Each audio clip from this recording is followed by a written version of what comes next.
여호와께서 이스라엘 족속에게 말씀하신 선한 말씀이 하나도 남음 없이 다 응하였더라.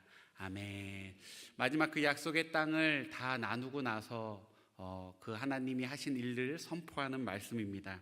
아브라함에서부터 시작된 그 하나님의 약속이 이제는 그 약속의 땅에 들어와서 그 선한 약속, 선한 말씀이 하나도 남음이 없이 다 이루어졌다라는 이 믿음의 선포처럼 우리 삶 가운데에도 그렇게 하나님의 선하고 아름다운 말씀들이 하나도 남음 없이 다 성취되어지기를 주의 이름으로 축복합니다.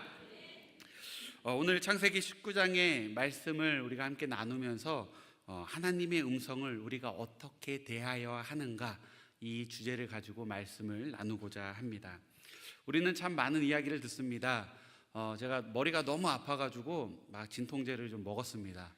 진통제를 먹어도 또 아프고 그래서 뭔가 혼자 속으로 이거는 뭔가 머리에 문제가 생겼다. 그래서 아버지하고 큰 병원에 가서 CT를 찍었습니다. 근데 CT를 딱 찍었더니 깨끗합니다. 그래도 머리가 계속 아픈 거예요. 그래서 또 진통제를 먹다가 이제 제가 계속 진통제를 먹으니까 이제 주위 분들한테 이렇게 얘기하고 하셨겠죠. 그러니까 한의원 유명한 데가 있다고, 용한 한의원이 있다고 가보자 그러시는 겁니다. 그래서 한의원에 가서 이것저것 하고 그다음에 막 침도 맞고 그랬는데 침을 맞았더니요 머리가 더 아픈 겁니다. 이 막 혈액순환이 더 잘 되는 건지 침도 이렇게 조그만 침 말고 장침이라고 혹시 아시나요? 막 이만한 바늘 같은 걸로 막 찔러대기 시작하는데 한 번 갖고는 효과가 없다 그래서 믿고 또 가가지고 또 찔렀는데 나랑 안 맞는구나 하고 그냥 진통제를 먹었습니다. 침이 더 아프더라고요. 그래가지고 계속 약을 먹으니까 이게 이제 한 번은 이제 병원에 갔는데 진통제를 너무 많이 먹는다고, 그래도 아픈 걸 어떡하면, 그래서 검사를 피 검사도 하고 했는데 원인이 안 밝혀졌는데 겨울에 감기가 걸렸는데 너무 이제 코 쪽이 안 좋아서 이비인후과를 갔더니 물혹이 너무나 많다는 겁니다. 그래서 수술을 해야 된다고 수술을 했더니 두통이 사라졌습니다. 원인이 이제 물혹이었던 거죠. 그런데 이 물혹을 밝혀내기까지 이 병원도 가고 저 병원도 가고 한의원도 가고 그런 많은 시간들이 있었습니다. 참 우리는 많은 정보를 듣는데 어떤 게 정말 진짜인지, 누구 말을 정말 믿어야 되는지, 제가 한의원 의사를 말을 믿고 침을 더 맞았으면 혹시 물혹이 고쳐졌을까 했을 때 그건 분명히 아니었을 것 같아요. 이 원인을 분명히 찾을 수 있어야 되는데 우리는 너무 많은 정보를 듣기 때문에 뭐가 진짜인지를 좀 분별할 수 있어야 됩니다.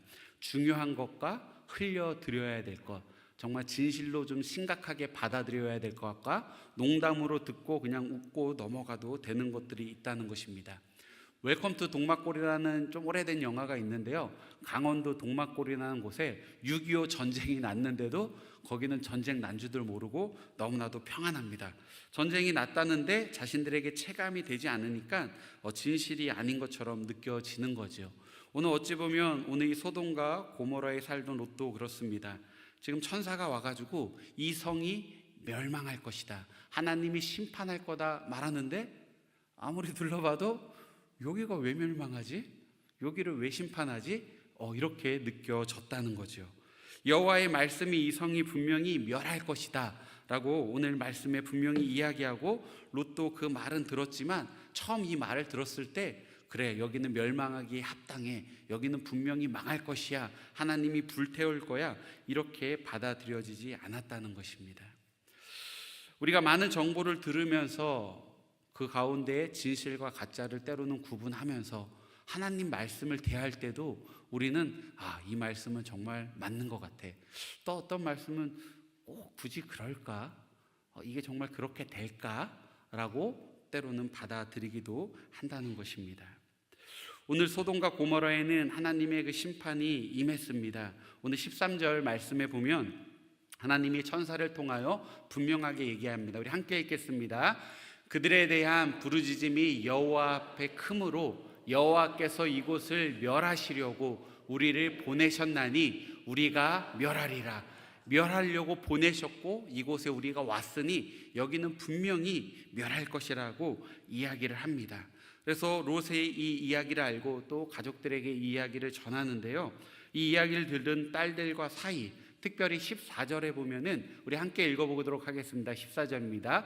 롯이 나가서 그 딸들과 결혼할 사이들에게 말하여 이르기를 여호와께서 이 성을 멸하실 터이는 너희는 일어나 이곳에서 떠나라 하되 그의 사이들은 농담으로 여겼더라.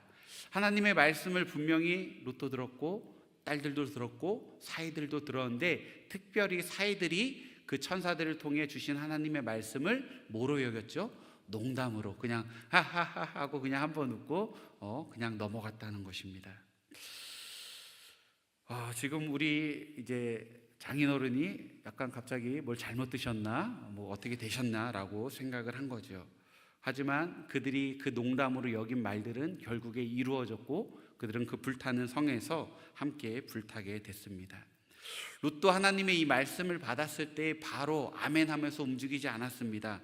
머뭇거렸습니다. 그도 지쳐 있습니다. 사이들과 같이 그 말씀을 농담이다 비웃고 완전히 무시하진 않았지만 어찌 보면은 조금 심각하게, 두렵게, 무겁게 받아들이지 않았습니다. 16절 말씀에 보면요, 롯이 그 말씀을 분명히 듣고도 하나님이 이루실 것을 분명히 알고도 지체하였다라고 이야기합니다. 그의 지체함에는, 그의 머뭇거림에는 이유가 있었을 것입니다. 뭔가 그동안 누리던 것을, 그리고 아무리 눈에 보아도 금방 망할 것 같지 않은 이 상황 가운데 왜 하나님이 이렇게 말씀하실지, 정말 멸망시키실까, 정말 태우실까 하라는 의심의 마음이 분명히 있으실 것이고, 또 굳이 그렇게 안 하셨으면 좋겠다라는 소망의 마음도 있었을 것입니다. 그런데 그가 머뭇거릴 때 그 뒤에 말씀을 보면 여호와의 자비로 그 사람을 붙들었다라고 얘기합니다. 롯은 분명히 그 말씀을 받고도 머뭇거렸지만 하나님의 말씀이, 그 은혜가 그를 끌어내어 강권하여 그의 생명을 구원하였다라고 이야기하고 있습니다. 우리가 하나님의 말씀을 대할 때에 우리 예배하는 자들은 사이들까지 가진 않을 것입니다. 하지만 룻과 같을 때가 많은 것을 공감하게 됩니다. 하나님의 말씀인 걸 알고 그것이 이루어질 걸 또 알지만 하나님 꼭 그렇게 하셔야 되겠습니까? 이거 말고 다른 좀 좋은 방법, 더 좋게 좀 해주시면 안 될까요? 이상한 하나님의 궁휼하심을 구하면서 하나님의 그 조급한 말씀에도 하나님 좀 더 밀어주시면 안 될까요? 하나님 사랑의 하나님인데 좀 용서해 주시면 안 될까요? 이렇게 해주면 안 될까요? 하면서 룻처럼 머뭇거림, 그 말씀 앞에서 주저하고 머뭇거림이 우리 안에 너무나도 많다는 것입니다. 그리고 여기서 룻이 결단한 게 아닙니다. 하나님이 그 자비로 그 사람을 끌어 그 성에서 나와 구원받게 하시는 걸 볼 수 있습니다. 어찌 보면 우리의 신앙에 은혜 받은 순간이 모두 이런 순간 같습니다. 말씀 앞에서 우리가 머뭇거리고 아멘하고 결단하고 헌신하고 나아가지 못하는 그 머뭇거림 앞에서 오늘 하나님의 그 은혜가 우리를 강건하여 그 은혜의 자리로, 은혜의 시간으로 엎드리도록, 그 은혜를 누리도록 해주시고 계시다는 것입니다. 우리가 농담까지는 가진 않지만 그래도 그 말씀 앞에 정말 두려움으로 떨며 하나님의 말씀으로 받는, 그 말씀을 받는 자세는 어찌 보면은 룻과 다르지 않음을 고백할 수밖에 없습니다. 오늘 이 심판의 메시지가 롯에게는 복음이 되었습니다. 하지만 사이들에게는 멸망의 선포가 되었습니다. 똑같은 말씀을 하나님의 말씀으로 받느냐, 농담으로 받느냐, 이 말씀을 받는 태도가 그들의 결말을 분명히 다르게 한다는 것입니다. 이런 모습은 성경에 많이 나옵니다. 노아는 하나님이 주신 그 말씀, 심판의 말씀을 붙잡고 배를 만들었습니다. 미친 노예라는 그런 소리를 들으면서 수백 년의 시간을, 100년이 넘는 시간을 그 방주를 지었고 그는 그 방주를 통해 구원을 받게 되었습니다. 유월절의 마지막 10번째 재앙, 양의 피를 문지방에 바르라는 그 명령, 그 명령을 지킨 자는, 그 피를 발랐을 때 그 가정의 장자가 죽음에 이르지 않았지만 그 피를 바르지 않은 그 땅의 모든 가정에는 10번째 재앙이 임하였습니다. 요나가 그 성에 가서 이 성이 무너질 것이다, 망할 것이다, 그 짧은 외침을 듣고 그 백성들이 회개하였기에 하나님의 은혜를 입었지, 안 그랬으면 그 성도 망했을 것입니다. 예루살렘에 대한 그 멸망의 예언을 예레미야는 선포하면서 바벨론에게 항복해라 했지만 시드기야는 체면과 자기 눈치 때문에 하나님의 말씀을 알고도 분명히 듣고도 그를 구덩이에 던지고 가두어 버리는 어리석은 선택을 하게 됩니다. 오늘 하나님의 말씀이 분명하게 임하였는데 그 말씀을 하나님의 말씀으로 받지 않고 농담쯤으로 분명히 알고도 그냥 밀어두고 제쳐두고 다른 것 먼저 하는 것을 볼 때에 그들의 끝은 그 하나님의 경고가 결국 심판으로 가게 되는 것을 보게 됩니다. 구약과 신약의 이 하나님의 말씀의 선포는 그대로 성취되었습니다. 이스라엘 백성들은 그 말씀대로 심판받았고 그 말씀대로 구원받았습니다. 사사기의 그 역사만 보아도 하나님 앞에 죄를 지었을 때 그들은 심판받았고 하나님 말씀으로 다시 회복했을 때에 구원받게 되는 것을 보게 됩니다. 신약에 와서 로마서 14장 10절에 분명히 얘기합니다. 우리 함께 읽겠습니다. 내가 어찌하여 내 형제를 비판하느냐, 어찌하여 내 형제를 업신여기느냐, 우리가 다 하나님의 심판대 앞에 서리라. 아멘. 고린도후서에서도 우리가 다 반드시 그리스도의 심판대 앞에 서게 될 것을 이야기하고 있습니다. 히브리서 9장 27절에 말합니다. 한 번 죽는 것은 사람에게 정해진 것이요 그 후에는 심판이 있을 것이다. 그 주의 날이 도둑과 같이 그 심판의 날이 분명히 있다라고 이야기를 합니다.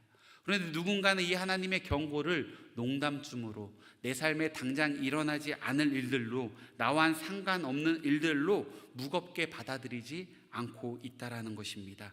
도둑과 같이 그 날은 분명히 오지만 아무도 모르는 그때는 분명히 우리 가운데 이루어질 것입니다. 노아의 때 그래야 하듯이 우리에게도 임할 것입니다. 예수님께서 구름을 타고 그 능력과 큰 영광 가운데 다시 임하시는 그 마지막 날은 분명히 있다라는 것입니다. 계시록에 대해서는 이것을 더 분명하게 선포합니다. 요한계시록 20장 15절 함께 선포합니다. 누구든지 생명책에 기록되지 못한 자는 불못에 던져지리라. 중자들이 그 행위를 따라서 그 하나님이 분명히 심판할 것임을, 하나님이 다 알고 계심을 분명히 이야기합니다. 그래서 계시록 22장에 가서 내가 속히 오리니 내가 줄 상이 내게 있어 각 사람에게 그가 행한 대로 갚아 줄 것이다. 우리가 모두 하나님 앞에 서게 될 것이고 하나님 앞에 서는 그날, 그 마지막 때 있을 것인데 그때 하나님이 심판하시고 판단하실 그 기준은 오직 우리 하나님이 되신다는 것입니다. 이런 심판의 말씀을 들을 때에 겁주려 그러나 협박하나 라고 받아들이는 사람들도 있을 것입니다. 하지만 우리는 이것을 협박으로 겁주는 것으로 받아들이는 것이 아니라 복음으로 받아들일 수 있기 원합니다. 요한복음 3장 17절에 말합니다. 우리 함께 요한복음 3장 17장 읽어보겠습니다. 시작. 하나님이 그 아들을 세상에 보내신 것은 세상을 심판하려 하심이 아니요 그로 말미암아 세상이 구원을 받게 하려 하심이라. 아멘. 하나님이 우리에게 협박하는 게 아닙니다. 나는 너희를 구원하기 위하여 오늘 이 말을 하고 있다라고 오늘 요한복음은 분명히 이야기하고 있습니다. 오직 마지막 때와 마지막 날과의 심판의 이야기, 또 마지막 날의 그 징조를 우리가 보게 되었을 때, 듣게 되었을 때 우리는 두려워할 것이 아니라 하나님의 구원의 때가 가까워왔음을 깨닫고 기도로 깨어 준비할 수 있기를 주의 이름으로 축복합니다. 그날은 분명히 옵니다. 그때 준비된 자, 깨어있는 자, 그 안에 예수의 생명이 있는 자들은 그날이 기쁨의 시간이 될 것이지만 그 안에 예수 그리스도의 생명이 없는 자는 하나님의 그 경고의 말을 듣고 무시하고 농담으로 여겼던 자들은, 잠들어 있던 자들은, 멀었다 하는 자들은 그 심판을 그 누구도 피할 수 없을 것입니다. 하나님의 말씀이 우리 귀에 들릴 때에 그냥 좋은 덕담으로, 때로는 그냥 좋은 말로 치부해서는 안 됩니다. 한번 한 성도님이 저한테 와가지고 이렇게 교제를 하다가 이런 얘기를 하시더라고요. 요즘 목사님 설교가 나 들으라고 자꾸 하는 말 같다고. 표적 설교라는 단어가 있거든요. 이렇게 설교를 준비하면서 이렇게 어떤 의도를 약간의 이렇게 의도를 가지고 이렇게 하는데 자기를 대상으로 목사님이 자꾸 자기 얘기하는 것 같다라고 이렇게 얘기를 하시더라고요. 그래서 제가 그 분한테 이렇게 말씀드렸어요. 목사님이 그렇게 한 것이 아니라 하나님이 목사님을 통해서 지금 필요한 말씀을 하나님의 말씀으로 받으면 은혜가 될 것입니다. 이렇게 얘기를 했습니다. 말하는 자도 중요하지만 정말 그 말씀을 어떻게 받을 수 있느냐, 들을 수 있느냐가 정말 중요합니다.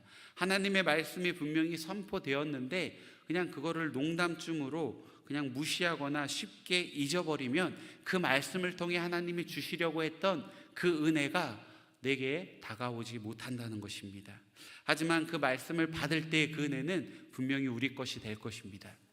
제가 이제 고등학교를 수리고등학교라고 얘기하면 아무도 모르시는데 김연아네 학교라 그러면 이제 압니다. 이제 조금 시대가 지났지만 피겨스케이팅 우리 김연아가 이제 저랑 같은 고등학교인데 좀 김연아 때문에 그 학교가 이제 유명해졌어요. 그래서 이제 제가 사역을 하다가 어떤 애가 고등학교로 이렇게 가가지고 야, 내가 다니는 고등학교 김연아 때문에 유명해졌는데 야, 너도 네 그 고등학교 너 때문에 좀 유명해지게 해봐라고 하면서 농담 반 진담 반으로 이렇게 했더니 옆에 있던 어머니가 갑자기 그 학생 등을 팍 때리면서 아멘해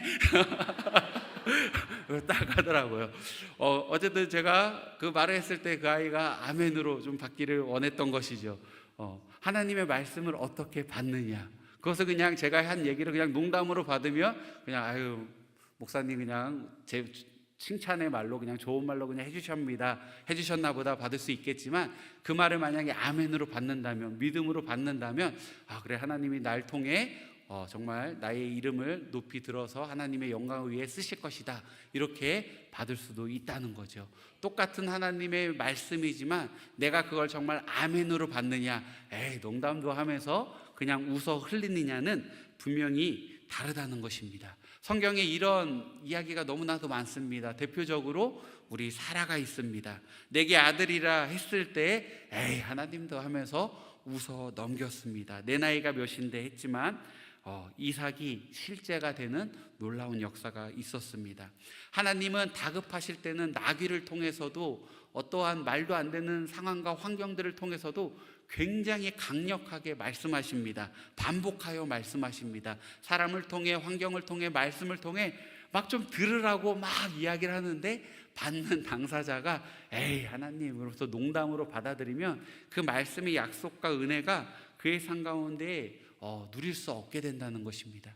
하지만 그냥 가벼이 흘려드릴 수 있는 말인데도 그것을 아멘으로, 감사로, 하나님의 말씀으로 붙잡으면 그 말씀은 그 삶 가운데 분명하게 성취되어지고 이루어질 것입니다. 하나님이 우리에게 주신 말씀은 농담으로 주시는 말씀이 아닙니다. 아멘 하고 성전을 나가서 잊어버리면은 어찌 보면 그 말씀을 가벼이 받는 것입니다. 아멘 했다면 아멘한 그 말씀을 붙잡고 기도하고 아멘한 그 말씀을 붙잡고 살아갈 수 있어야 됩니다. 롯이 그 말을 듣고 주저하는 그 주저함이 우리에겐 있어서는 안 된다는 것입니다. 속히 그 경고를 들었으면 산으로 도망하고 옆 동네로 도망하고 움직여야 된다는 거죠. 지금 여기가 아무리 좋고 이 세상에 그동안에 누리던 이런 것들, 내가 쌓아놓은 이런 것들이 많더라도 지금 하나님이 이곳은 불탈 것이라고, 이곳에 있으면 죽는다고 분명히 말씀했는데 그것을 속히 벗어나지 못하고 있다라면 분명히 그는 이 말씀이 이루어질 거고 하나님은 그렇게 하실 수 있는 분이라는 것을 알고 믿었지만 주저했습니다. 롯은 그 주저함 때문인지 모르겠지만 또 그 문화에 살아가면서 그 악한 문화에 물들어갔음을 또 말씀을 통해 확인하게 됩니다. 하나님의 말씀이 들리고 들었음에도 바로 순종하지 못하게끔 하나님과의 관계가 조금 멀어져 있었다는 것입니다. 오늘 우리가 이 말씀 붙잡기 원합니다. 마태복음 24장 35절 말씀입니다. 마태복음 24장 35절 한 목소리로 있습니다. 시작. 천지는 없어질지언정 내 말은 없어지지 아니하리라. 아멘. 오늘 이 말씀 붙잡기 원합니다. 이 땅의 모든 것은 결국엔 사라질 것입니다. 이 땅의 모든 것은 유한합니다. 하지만 없어지지 않을 것, 하나님이 오시는 그날 모든 것이 성취되어지고 하나님의 그 말씀이 결국엔 맞았구나 하는 그 순간, 하나님 앞에 서는 그 순간에 우리가 오늘 내가 이 말씀 붙잡고 살길 잘했구나 라고 하는 믿음의 고백이 있기를 주의 이름으로 축복합니다.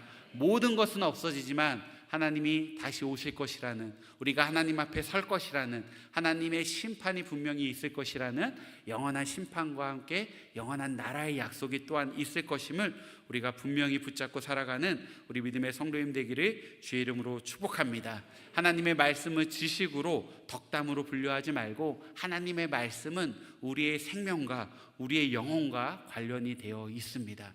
우리가 이 말씀을 더 간절히 붙잡고 기도하며 나아갈 수 있기를 원합니다. 하나님이 나의 생명을 구원하여 주셨듯이 또 우리에게 거룩한 부담감으로 주신 아직 나의 주변에 믿지 않는 영혼들이 있습니다. 예수가 필요하고 그 생명이 필요한 영혼이 분명히 있습니다. 오늘 우리가 그 영혼을 위한 기도를 쉬지 않게 되는, 왜냐하면 하나님의 그 말씀은 분명히 이루어질 것이기 때문에, 그 말씀은 분명히 성취되어질 것이기 때문에 그 말씀이 내 삶에 이루어졌듯이 아직 예수를 모르는 그 자의 삶에도 하나님의 말씀이 분명히 이루어질 것입니다. 근데 그 이루어짐이 조금 다를 것입니다. 그렇게 그 다름이 아니라 같은 생명으로의 성취를, 구원으로의 성취를 누릴 수 있도록 우리가, 나도 말씀 붙잡고 기도하지만 그 분명히 이루어질 말씀이 우리의 가족, 우리의 자녀, 우리의 형제, 이웃 가운데에도 하나님 생명으로 구원받을 수 있도록 주님 역사하여 주시옵소서. 우리가 함께 기도하며 나아갈 수 있기를, 우리가 그렇게 기도한 자 되기를 주의 이름으로 축복합니다.